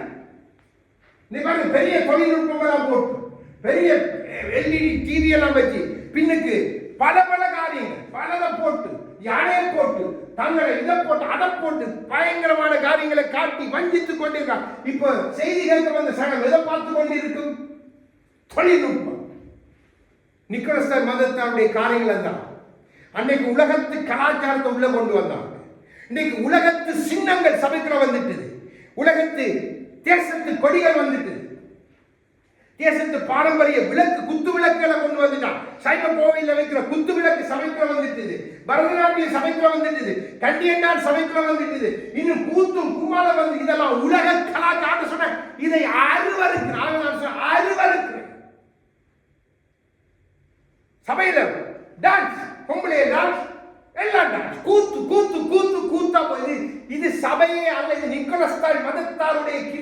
இதை ஆதியில் அப்படியே செய்தான். அதை இன்னைக்கு கொண்டு ஆண்டவர் சொன்னார், இது செத்த ஈ, முழு பரிமள தைலத்தையும் கெடுக்கும், சரீரத்தை கெடுக்கும். இது விஷம், முழு பாலை விஷமா. நன்றாக விளங்கிக் கொள்ளுங்க. இதெல்லாம் இவங்களுடைய காரியம். அப்போ சபையை வீழ்த்துவதுன்னு சொன்னா சாத்தான் கம்ஃபர்ட் ஜோனுக்குள்ள கொண்டு வருவான். எப்படி? உங்களை ஆறுதல் படுத்து சபைதான்.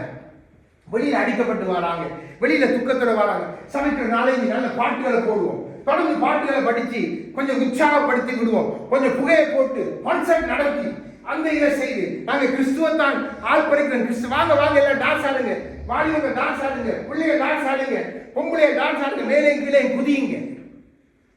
இதெல்லாம் நிக்கோலஸ் தாய் மதத்தாருடைய ஆதியில இருந்த கிரியைகள். இன்றைக்கு கிறிஸ்துவ சரீரத்துக்குள்ள நடக்குதா இல்லையா யோசிச்சு பாருங்க. இவங்க கிபி இந்த ஆவி 336 கிறிஸ்துவுக்கு பின் அங்கதான் முதலாம் அங்க ஆரம்பித்தாங்க. இவங்க சபைக்கு எப்படி வந்தாங்கன்னா முதல்ல விசுவாசி மாதிரி வந்திருந்து, பிறகு அப்படியே கிருபை எல்லாம் கிருபை எல்லாம் கிருபை எல்லாம் கிருபை எல்லாம் கிருபை எல்லாம் ஆசீர்வாதம், தேவன் அன்பான விசுவாசம் இருந்தா உங்களை ஒன்று நீங்க பாவிக்கிறாங்க, உங்களோட விசுவாசம் உங்களை பரலோகத்துக்கு கொண்டு போயிரு. உங்களோட விசுவாசம் அப்படி செய்யணும் இப்படி செய்யணும் என்று உங்களை தவறான பொய்யான விசுவாசம் பொய்யான காரியங்களுக்குள்ளே நடத்தும்.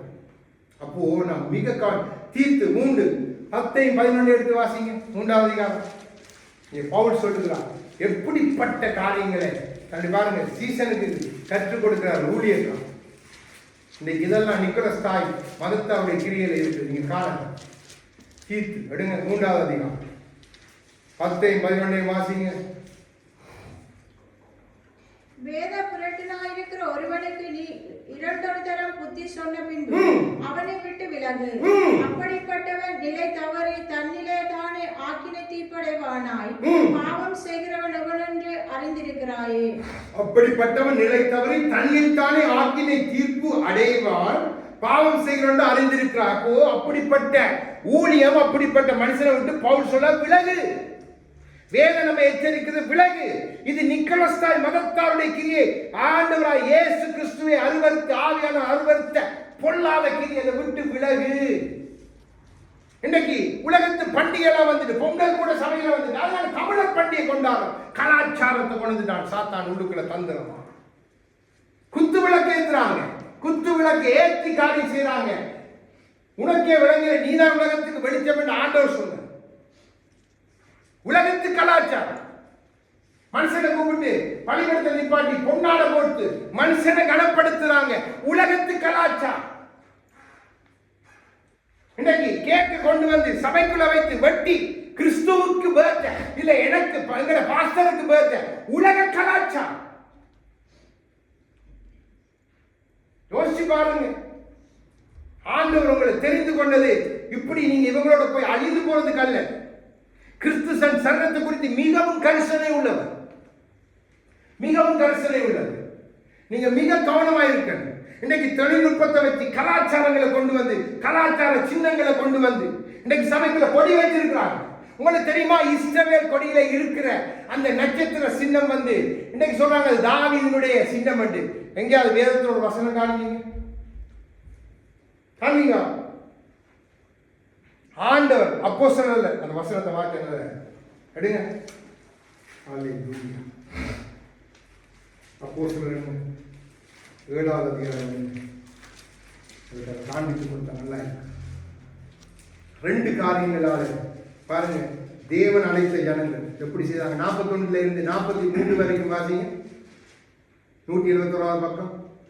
அந்நாட்களில் ஒரு கன்றுக்குட்டியை உண்டு பண்ணி அந்த விக்கிரகத்துக்கு பலியிட்டு தங்கள் கையின் கிரியைகளில் களிக்கூர்ந்தார்கள். அன்னைக்கு எப்படி கன்றுக்குட்டியை உண்டாக்கினானோ இன்றைக்கு பெண்ணை உண்டாக்கி, இன்றைக்கு பிரேஸ்லெட் என்று சொல்லி அதை உண்டாக்கி, இன்றைக்கு டிஷர்ட் அடிச்சு தண்டை படத்தை போட்டு அப்படியே செய்யறான், அப்படியே செய்யறான். இது ஒரு மஞ்சள் வாசிங்க. அப்படி தொடர்ந்து அப்பொழுது தேவன் அவர்களை விட்டு விலகி வானசேனைக்கு ஆராதனை செய்ய அவர்களை ஒப்புக் கொடுத்தார். அதை குறித்து இஸ்ரவேல் வம்சத்தாரே, நீங்கள் வனாந்தரத்தில் இருந்த 40 வருஷம் வரையில் காணிக்கைகளையும் பலிகளையும் எனக்கு செலுத்தினீர்களோ என்றும் அணிந்து கொள்ளும்படி நீங்கள் உண்டாக்கின சொரூபங்களாகிய மோளோகினுடைய கூடாரத்தையும் தேவனாகிய ரெம்பா. யாரு என்ன சுரூபம் அது? என்ன சுரூபம்? நட்சத்திர சுரூபம். இந்த நட்சத்திரத்தை இஸ்ரவேல் கொடிக்குள்ள கொண்டு வந்துட்டாங்க. கொண்டு வந்தது யாரு? தாவீது இல்லை. ஆமோஸ் புத்தகத்தை நீங்க வாசிங்கன்னு சொன்ன 5வது அதிகாரத்துல இதே காரியத்தை அங்கே ஆண்டவர் சொல்லுகிறார் ஆமோஸ் கூடாக. அந்த ரெம்பான் என்கிற சின்னம் வந்து அது இந்த ஜோடியாக் சைன் என்று சொல்லுவாங்க. அதாவது நட்சத்திரங்களை பார்க்க சோடிகளை பார்க்க அந்த சைன் அதை கொண்டு நான் கொடியில அந்த அந்த அவ்வளவு முனைக்கும் சாத்தானுடைய நீங்க பாருங்க சாத்தானுடைய அந்த கருத்து சொல்ற அவங்க பாவிக்கிறது அதைத்தான். அந்த ரெம்பான் என்ற நட்சத்திரத்தை கொண்டு வந்தவங்க இஸ்ரவேல தாவீது கொண்டு இல்லை. அந்த கொடியை கூட அதுல இருக்கிற அர்த்தம் நமக்கு புரியல. இஸ்ரவேலின் கொடி, இஸ்ரவேலின் கொடி என் கர்த்தர் இயேசு. அவரை சொல்ற நானே யெகோவா நீசி உன்னுடைய வெற்றி கொடி. அந்த நாமம் போதும். நன்றாக விளங்கிக் கொள்ளுங்க. நாங்க மாமிசத்தின்படி பலிகளை புசிக்கிறோம். நமக்கு ஒரு மெனோரா விளக்கு தேவையில்லை. நன்றாக விளங்கிக் கொள்ளுங்க. நம்ம எங்க போய் கொண்டிருக்கிறோம்? நாங்க நிக்கோலஸ்தார் உடைய ஆவினால் நிறைந்து காரியம் நடத்தி கொண்டு நம்மை அறியாமலே முட்டாள். சாத்தானு கொடுப்பான் நல்ல பொய்யான விஷயம். இப்படிப்பட்ட ஆளுநர் வெளியில போனா சாட்சிக்குரிய வாழ்க்கை இல்லை. யோசிச்சு பாருங்க. ஏன்னா பிள்ளையான ஆவிக்கிரிய செய்யுது. பிள்ளையான கர்த்தர் அருவருக்கிற வெறுக்கிறார். கர்த்தர் வெளியில சபையில கூத்தும் கும்மாளம் டான்ஸ். யோசிச்சு பாருங்க. இதெல்லாம் எங்க இருந்து வந்துச்சு? எங்க இருந்து வந்துச்சு?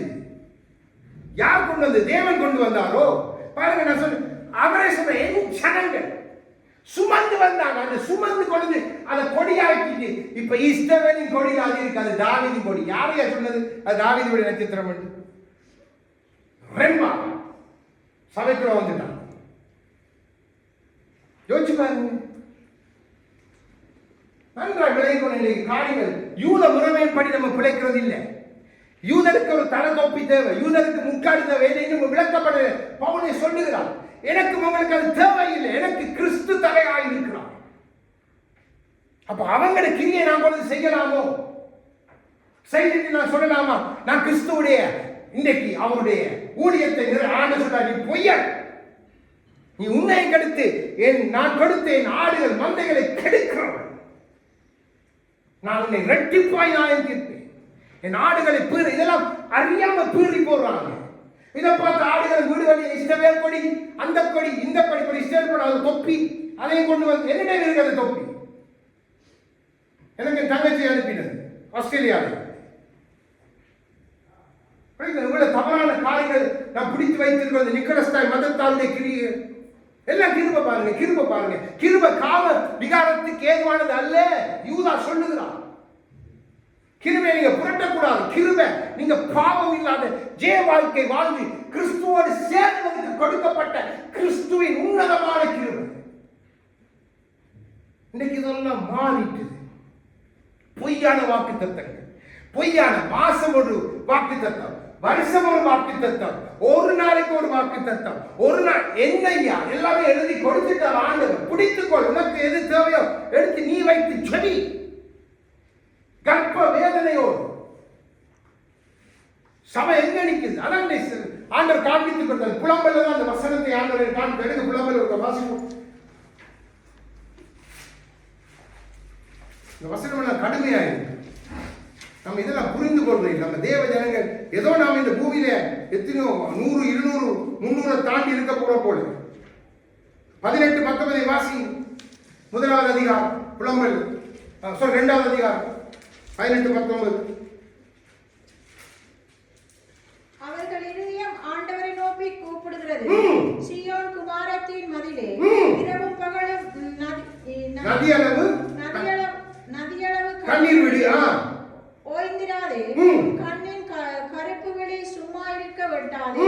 எழுந்திரு, ராத்திரியிலே முதல் சாமத்தில் கூப்பிடு. ஆண்டவரின் சமூகத்தில் உன் இருதயத்தை தண்ணீரை போல ஊற்றிவிடு.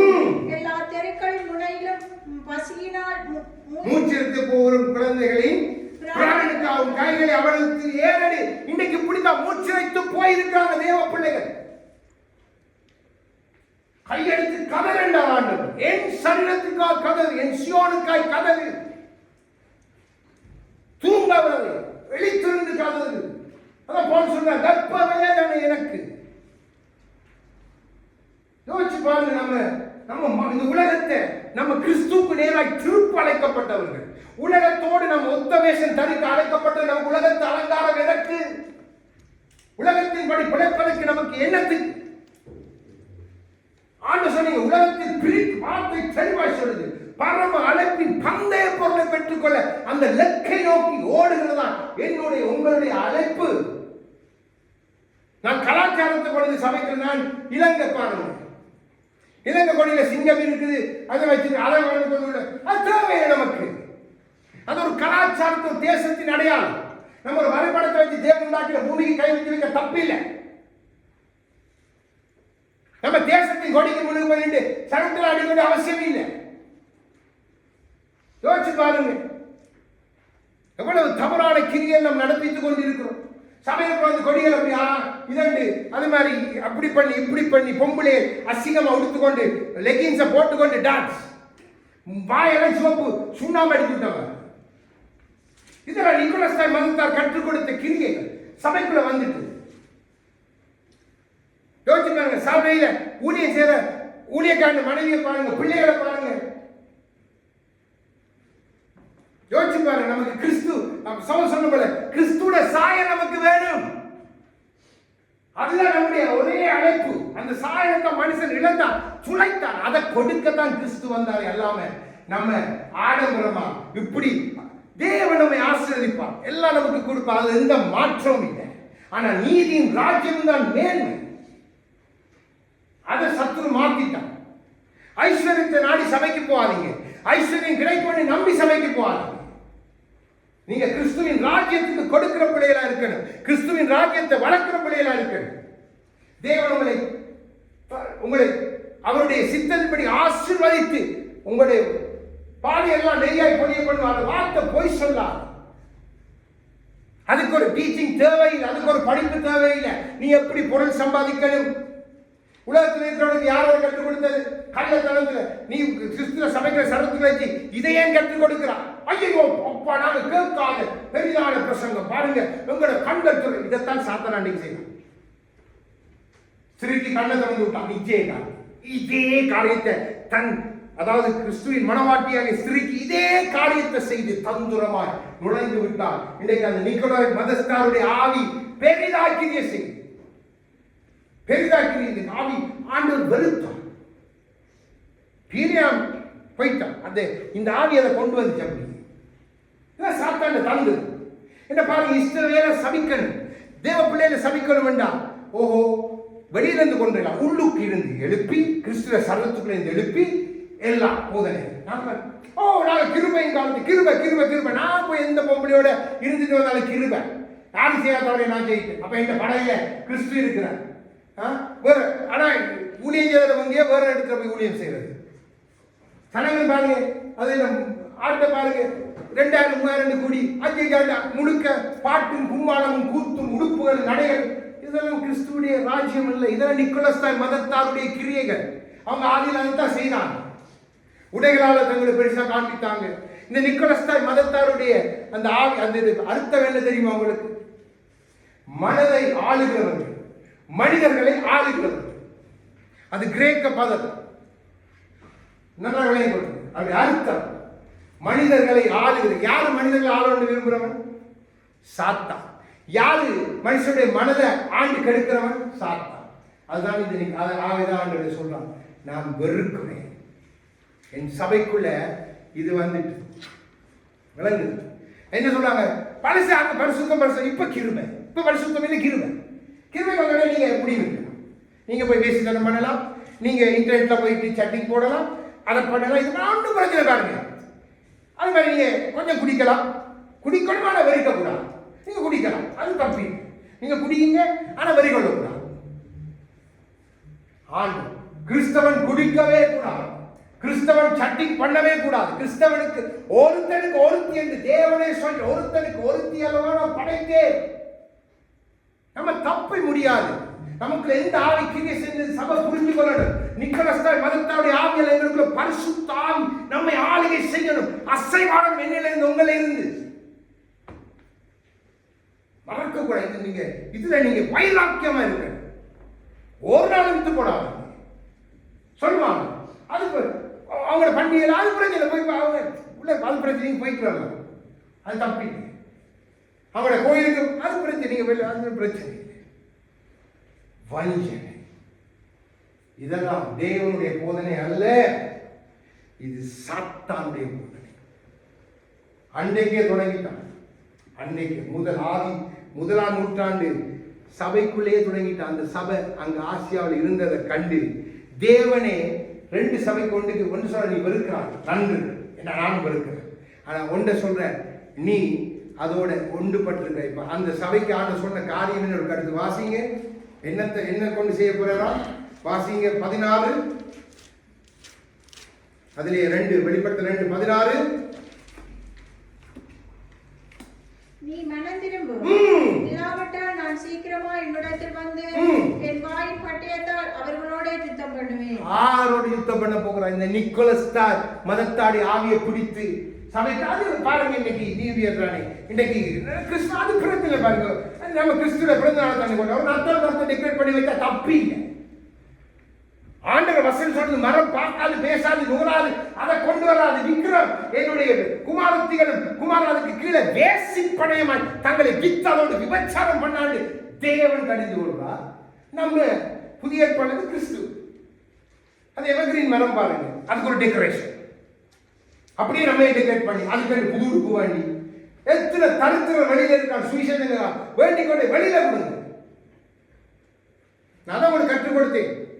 தானத்தை கர்த்தருக்கு கொடுக்கிற நீங்க ஆசீர்வதிக்கப்பட்ட நீங்க மறக்கக்கூடாது. நீங்க தேவனுக்கு என்று கொடுக்குறீங்க. அதை வெளியில ஒரு மனிதனுக்கோ ஒரு மனுஷிக்கோ கஷ்டப்படுறோம், அது நன்று, அதை செய்யுங்க, தொடர்ந்து செய்யுங்க. அதுதான் ஆண்டவருடைய வார்த்தை. ஒரு நாள் உங்களை வித்து போனாலும் தயவு செய்யும். எங்கட சபையில ஒரே இதுதான் பிரசங்கம், இதான் பரவாயில்லை, நன்மை. இதை நன்மை நீங்க காணுங்க. ஒரு நாள் அங்க போய் திரளான ஜனங்கள் அழகாய் உடுத்தி அழகாய் ஆடி அப்படி பண்ணி இப்படி பண்ணி போறாங்க. எங்க ஆதாரத்தை நோக்கி ஒரு சாட்சி ஒன்று பார்க்க ஆண்டவர் சொல்லுகிறார், இந்த மனிதனை பரலோகத்துக்கு எடுத்து அவன் மரணத்தில் பரலோகத்துக்கு எடுத்து ஆண்டவர் சொல்லுகிறான், என் ஜனங்களுக்கு போய் சொல்லு, என் சபை இன்னும் ஆயத்தமா இல்லை, என் ஜனங்கள் இன்னும் ஆயத்தமா இல்லை, என் ஜனங்கள் என்னை வஞ்சிக்கிறார்கள், என் ஜனங்கள் என்னை ஏமாற்றுகிறார்கள், என் ஜனங்கள் எனக்கு கீழ்ப்படுகிறதே இல்லை, நானும் என் சத்தத்தை தொனிக்க பண்ணிக்கொண்டே இருக்கிறேன், நான் நல்லவன், என் ஜனங்கள் என் வார்த்தையை விட்டுட்டு ஏதெல்லாம் புறம்பா செய்கிறாங்களோ அது எல்லாம் பாவமே, ஒரு நாள்ல நானும் அவர்களை அறியேன் என்று சொல்லுகிற நாட்கள் நெருங்கி வந்துட்டு போய் என் ஜனங்களை எச்சரி என்று ஆண்டவர் சொல்லுகிறார். அப்போ நம்ம யோசிக்கிறது, கர்த்தர் உங்களை எல்லாம் விளையாட சேர்த்து தூக்கி கொண்டது. நம்ம உலகத்தில் இருக்கக்குள்ள இதெல்லாம் செய்தோம். உலகத்தில் இருக்கக்குள்ள நம்மளுக்கு நம்ம பிறந்த நாள் கொண்டாடினோம், மாத பிறப்புகளை கொண்டாடினோம். இதெல்லாம் கிறிஸ்துக்குள்ள வந்துட்டு கொண்டாடாதீங்க. கிறிஸ்துக்குள்ள நீங்க கொண்டாட வேண்டியது கிறிஸ்து தான். அதெல்லாம் உங்களுக்கு பின்னால் ஆசீர்வாதம். இந்த கேக் வைக்கிற பழக்கம் எங்க ஆரம்பிச்சதுன்னு உங்களுக்கு தெரியுமா? இந்த ஸ்காண்டினேவியன் கண்ட்ரிஸ்ல சூனியம் வைக்கிறவங்க என்ன செய்வாங்கன்னா ஒரு கேக்கை செய்வாங்க. இது 1600ஆம் ஆண்டுல தொடங்கியது. இவங்க என்ன செய்வாங்க, ஒரு கேக்கை செய்துட்டு அதுல அந்த ஆளுற பேரை எழுதி போட்டு அதுல மொழுதிரியை கொளுத்திட்டு எல்லாரும் தலைக்கு அந்த கருப்பு தொப்பி மாதிரி போட்டுட்டு அது பாருங்க, இந்த பேர்தேல போடுறாங்க வீட்டு தொப்பி. அது என்ன தொப்பின்னு நினைக்கிறீங்க? அந்த தொப்பியை போட்டுட்டு அந்த கேக்கை சுற்றுவாங்க. சுற்றி அந்த கேக்கை வச்சு பாட்டு பாடிட்டு அப்படியே கொண்டு ஊதி கத்தால ஒரே வெட்டு, நாசமா போ. இது சூனியம். நம்ம கிறிஸ்துவுக்கே சூனியம் வைக்கிறவங்க. வெக்கமா இல்லை? உனக்கு ஒரு விஷயம் தெரியல, உலக கலாச்சாரத்தை ஒரு நாள் சமைக்க பண்றாங்க. வேண்டவே வேண்டாம். நம்முடைய மேன்மை நம் ரட்சகர், நம் கிறிஸ்து. நம்முடைய மேன்மை சிலுவையில நமக்காக பலியான கிறிஸ்து தான். சிலுவை அல்ல, சிலுவை பலியான கிறிஸ்து. நன்றாய் விளங்கிக் கொள்ளுங்க. இன்னைக்கு சிலுவையை கழுத்துல போட்டு நான் கிறிஸ்துவன் அடையாளப்படுத்துறது அல்ல கிறிஸ்தவம். நீ கிறிஸ்துவை உன்னில் அடையாளப்படுத்துகிறதா கிறிஸ்தவம். நன்றாய் விளங்கிக் கொள்ளுங்க. தேவன் எதிர்பார்க்கிற காரியம் என்ன? அவர் பார்க்கிறது பரிசுத்தம், நீதி, அவருடைய சாயல், அவருக்கென்று இருக்கிற வாழ்க்கை. இதைத்தான் பரலோகம் பார்க்க போகுது. நீங்க இங்க கிறிஸ்துவுக்கு பண்ணின டெக்கரேஷன், நீங்க கிறிஸ்துவுக்கா பண்ணின ஆர்ப்பாட்டம், இதெல்லாம் ஆண்டவர் பார்க்க மாட்டேன். ஆகவே சொல்ற, உண்ட சாணியை உண்ட முகத்திலே நான் இறைப்பேன், ஒருத்தரும் நம்ப மாட்டேன். நம்மளே கூட டாமு தூமுன்னு அடித்தா இதுல நாம் பாவியான இறங்கி வருவான், இறங்கி வந்து அவன் கிரியை செய்வான். ஏன்னா அவன் அதுக்கென்று உருவாக்கப்பட்டான். நன்றாக விளங்கி போடுங்க. இன்னைக்கு பாருங்க, அந்த தாய்வான் தேசத்தை நீங்க பார்த்தீங்களோ தெரியாது, ஒரு ஸ்திரீ கிட்டத்தட்ட 900 மில்லியன் செய்த அந்த கான்சர்ட் செய்யறாங்க. தாய்வான் ஒரு மெலிஞ்ச பொம்பளை, ஒரு 26 வயசு, ஒரு பெரிய பாடகம் தாய்வான். அவ பாம்பு மேல, அந்த பாம்பு 30 அடி பாம்பு செய்து அதுக்கே எத்தனை மில்லியன் அதுல நின்று அவ ஆடிக்கொண்டு வாரா. நிறைஞ்சு போயிருக்கு, லட்சக்கணக்கில் 3 நாள் கான்சர்ட். அடுத்தது பாத்தீங்கன்னா பண்டி. அந்த பண்டி எத்தனையோ தொன்னுல தங்கம் இதெல்லாம் பூசி செய்து அங்க பண்டியை கொண்டு வந்து, இந்த பண்டியை யார் கொண்டு போய் ஆலயத்துல வைத்தல் உங்களுக்கு தெரியும். சாத்தா ஜெயுஸ்தேவனுடைய மனிதன், நமக்கு நன்றாய் தெரியும். அப்போ அதை காட்டுறாங்க. அதுக்கப்புறம் ஏதேன் தோட்டமா வந்து மரத்தை காட்டி, மரத்துக்குள்ளால அவன் இறங்கி வர மாதிரி அங்க பார்த்தா பாம்பு உடுப்பு எல்லாம் போட்டு அவங்க ஆடுறாங்க. இதுதான் எங்களுக்கு இதே வஞ்சனை. இதை பார்த்து அவன் போயிட்டு 3 நாள் நித்திர கொள்ளையில ஜனங்களை நான் சந்தோஷப்படுத்துறேன். வேண்டி கொடுக்கலாம். நீங்க இன்றைக்கு அடிச்சு பார்க்கலாம். நான் சொல்ற பையன் இதெல்லாம் வஞ்சனை பிள்ளைகள். இது சமைக்கிற வந்து பொண்டாட்டி பூச்சி உடுப்பு, இனி சமைக்கிற அதே மாதிரி வேற உடுப்பு, அந்த உடுப்பு, அங்க பொம்பளை லிப்டிக்கல் ஆட்டிக்கு இப்படி டான்ஸ் ஆகுது, இப்படி டான்ஸ் ஆகுது, அப்படி என்ன என்னன்னு கேட்கிறேன். சபைக்குள்ள செய்யற காரியமா பழிவிடத்துல வந்து ஆளுநர் யோசிச்சு பாருங்க. இதெல்லாம் நிக்கோலஸ் மதத்தால் அன்னைக்கு செய்த காரியம், கர்த்தர் பார்த்து அருவருத்து சபையை எச்சரித்த காரியம். இன்னைக்கு வந்துட்டு சபை ஃபுல்லா வந்துட்டு வேதம் சொன்ன உங்களுக்கு பாருங்க, அந்த மதத்தை குறித்து வேதமே ஆண்டு சொல்லிக்கிற நம்ம இதை குறித்து சிந்திச்சு பார்த்தோம். ஆவியானவர் நமக்கு ஏதாவது காரியத்தை கற்றுக் கொடுத்தா தான் நமக்கு தெரியும். அப்போ நம்முடைய நிலைகள் மாறும். நம்ம அதுக்கு அழைக்கப்பட, நம்ம அழைக்கப்பட்டது கிறிஸ்துவுக்கு நேரம், கிறிஸ்துவுடைய அவருடைய காரியங்களை நம்ம செய்வதற்கு தான் நம்ம அழைக்கப்பட்டோம். நம்ம ரெம்பான தூக்கி சுமந்து அதுக்கு மேன்மை பாராட்டி அதை ஒரு பக்கத்துல நட்டு வச்சுட்டு நம்ம இஷ்டவேலர், நாங்க இஷ்டவேலர். நோ, நான் நீங்கள் இஷ்டவேலர், ஆவிக்குரிய இஷ்டவேலர், மாமிசத்தின் இஷ்டவேலர்கள் அல்ல. இஷ்டவேல் வந்து இன்றைக்கு நீங்க நினைக்கிறீங்களா இஷ்டவேல் வந்து பரிசு? இஷ்டவேல் தேவன் மீண்டும் வரப்போம், அந்த பிறகு அது பரிசுத்தமா. இப்ப விக்கிர தோப்புகளால் நிறைத்து வைத்திருக்க ஆண்டவர் கைவிட்டு பார்த்து கொண்டிருக்க. ஆனால் அவருடைய வார்த்தையின்படி ஜனங்களுக்காக கிருபையாய் அவர் யுத்தம் பண்ணுகிறார். அவர் வரப்போற தேசம் நன்றாக விளங்கிக் கொள்ளுங்க. ஆனா அதுக்கு அர்த்தம் அல்ல இஷ்டவேல் தேவன் நமக்குள்ள இருக்கிற ஆண்டவர் சமாரிய ஸ்திரீ கற்றுக் கொடுத்தார். நீ மலைக்கு போக தேவையில்லை, எங்க போக தேவை ஸ்திரீயே, எங்கும் எப்பொழுதும் பிதாவை தொழுது கொள்ளுகிற காலத்துக்குள்ள நானும் நீயும் இருக்கிறோம். நன்றாக விளங்கிக் கொள்ளுங்க. ஒரு தேசத்தை நீங்க ஒரு ஹிஸ்டாரிக்கலா போய் பார்க்கிற தப்பு இல்லை, அதுல எந்த தப்பும் இல்லை, நீங்க போய் பார்க்கணும். ஆனா அங்க போன அது ஒன்று இல்லை, அது உங்களுடைய உணர்ச்சி போகுது. நான் உங்களுக்கு இந்த வேதத்தை ஹீப்ரு மொழியில தான் பிரசங்கிக்கணும் முடியல, ஆங்கிலத்தை நீங்க எல்லாரும் தமிழ் தெரியும், எனக்கும் தெரிஞ்ச மொழி அது ஒன்றுதான், நம்மளை கையில் எழுதி கொடுத்தது. அப்ப அதை நான் உங்களுக்கு பிரசங்கித்தா உங்களுக்கு அது பிரயோஜனம் முடியும். இல்ல எனக்கு ஆங்கிலம் தெரியும், எனக்கு ஹீப்ரு தெரியும், எனக்கு ஹிந்தி தெரியும், எனக்கு அரபிக்கு தெரியும். நான் உங்களுக்கு அரபிக்ல சொல்லி என்ன பிரயோசனம்? நான் உங்களுக்கு ஹீப்ருல சொல்லி என்ன பிரயோசனம்? ஹீப்ருல சொன்னா நான் 1-2 வார்த்தை சேர்ந்து உங்களுக்கு அது விளங்குது, ஆனா உங்களுக்கு டிரான்ஸ்லேட் பண்ணி சொல்லுங்க. என்ன நீங்க விளங்கிக் கொள்ள முடியும், நன்றா விளங்கிக் கொள்ளுங்க. அப்ப தேவன் தனியை முஸ்லிமாக அடிச்சு குரான மாதிரி தனியை அரபிக்ல அடிச்சு போட்டு எல்லாரும் அரபிக்கப்படின்னு சொல்லி இருக்கலாம். ஆனா அப்படி சொல்ல, எல்லாருக்கும் தேவன் எழுதி கொடுத்திருக்கிறார் கரத்தில். நம்ம செய்கிற காரியங்கள் உண்மையா, சபைக்குள்ள நடக்கிற கூத்துகளை பார்த்தா உண்மையா துக்கம். இதை பார்த்து தியானித்துக் கொண்டிருக்கக்குள்ளதான் ஆண்டவர் சொன்னார், கதறி அழுமகன். உங்களுக்கு முதலாம் தேதி இந்த காரியத்தை சொன்னேன். தேவன் சொன்ன 2 காரியம், அவ்வளவுதான் எனக்கு சொன்னார். நான் நினைச்சும் பார்த்து கொண்டு இருக்கேன். இப்போ நம்ம இப்படி இருக்கணும், நம்மை ஆண்டவர் எச்சரிக்கிறார். நாம் மற்றவர்களுக்கு இந்த காரியத்தை குறித்து எச்சரிப்பு கொடுக்கணும். ஏன்னா சபையை நம்ம இப்ப சபையை சரிப்படுத்தணும். இப்ப தேவ பிள்ளைகளுக்கு இந்த பெரிய விஷயம் நம்மளோட சரீரத்துக்குள்ள இருக்கிற குப்பைகள் எல்லாத்தையும் சரிப்படுத்தி நம்முடைய சரீரத்தை சரிப்படுத்தினார் பண்ணி கிறிஸ்துவுக்கு ஆயத்தப்படுத்தி நிற்கிறது. அவரை மட்டும்தான் நம்ம வச்சிருக்கோம். நன்றாக விளங்கி கொள்வது. வேற எதுவும் நமக்கு தேவையில்லை. அவருடைய வார்த்தை தான் நமக்கு கொடுக்கப்பட்டிருக்கு. அதுதான் நமக்கு இருக்கிற பெரிய மேலான காரியம்.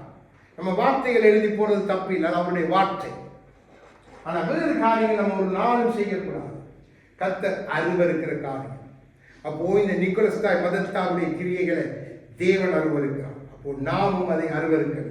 அப்படி அருவருக்கிற சபை மேல தேவன் பிரியமாயிருக்கிறார். அப்போ நம்மை அதற்கு நேராக வழி நடத்துகிற ஆவியான இடத்துல நம்மை ஒப்புக் கொடுக்கும். இந்த செய்தியை பார்க்கிற எத்தனை பேருக்கு கர்த்தர் இந்த கிருபையா அனுப்புறார், அவங்க எல்லாம் பார்த்து இந்த காரியத்துல மனம் திரும்பினா நன்றாயிருக்கு. ஏனென்று சொன்ன ஒரு ஆதி நாட்களில் நான் ஆஸ்திரேலியா போன நேரத்தில் அவங்க அங்கே கிறிஸ்மஸ் ட்ரீயை வச்சு அவங்க கிறிஸ்மஸ் கொண்டாடி கொண்டு அவங்களுக்கு மத்தியில் சொல்லியிருக்கேன்னு நினைக்கிறேன், கொண்டாடி கொண்டிருந்தாங்க. நான் பள்ளிக்கூடத்தில் போய் இருந்தோடனே ஆண்டவர் சொன்னார், அதை குறித்து சொன்னேன். நான் ஆயத்தப்படுத்தி கொண்டு போன செய்தி வேறு. ஆண்டவர் சொல்லும்போது அதை சொன்னேன். நானும் ஆண்டவர் ஆவியான சத்தம் தெளிவாக கட்டுவேன் நான் சொல்லிட்டேன். சொல்லி முடிஞ்ச உடனே எல்லாரும் ஓடி வந்தாங்க. வந்து சொன்னாங்க, நாங்கள் மனம் திரும்புறோம், இதை நாங்கள் இப்போவே எடுக்கிறோம் பாஸ்டர், எங்களுக்கு தெரியாது, நான் தான் இப்படி பண்ணல அப்படி பண்ணிட்டு அவங்க எல்லாரும் மனம் திரும்பி ஒட்டு மொத்தமாக அந்த சபையை அங்கே இந்தியர்கள் இருந்தாங்க, இன்னுமா இலங்கையை சேர்ந்து எல்லாரும் உண்மையாளர்களுக்கு நன்றி சொல்லும். தேவன் ஒரு காரியத்தை சொல்லிட்டு இப்படி மனம் திரும்பினான், தேவனுக்கு சந்தோஷம். அறியாமல் செய்தார் தேவன் அவங்களுக்கு அதான் சொல்ல மனம் திரும்பும். இப்போ இந்த காரியத்தில் மனம் திரும்பணும். நமக்கு நம்ம அதையெல்லாம் பெருசாக இல்லை, எனக்கு தெரியும் உங்களை குறித்து. ஆனாலும் சில சில காரியங்கள் ஒட்டப்பட்டிருக்கு எல்லாம். அதை இந்த ஆண்டோட விட்டுருங்க ஆண்டு சொல்றேன்.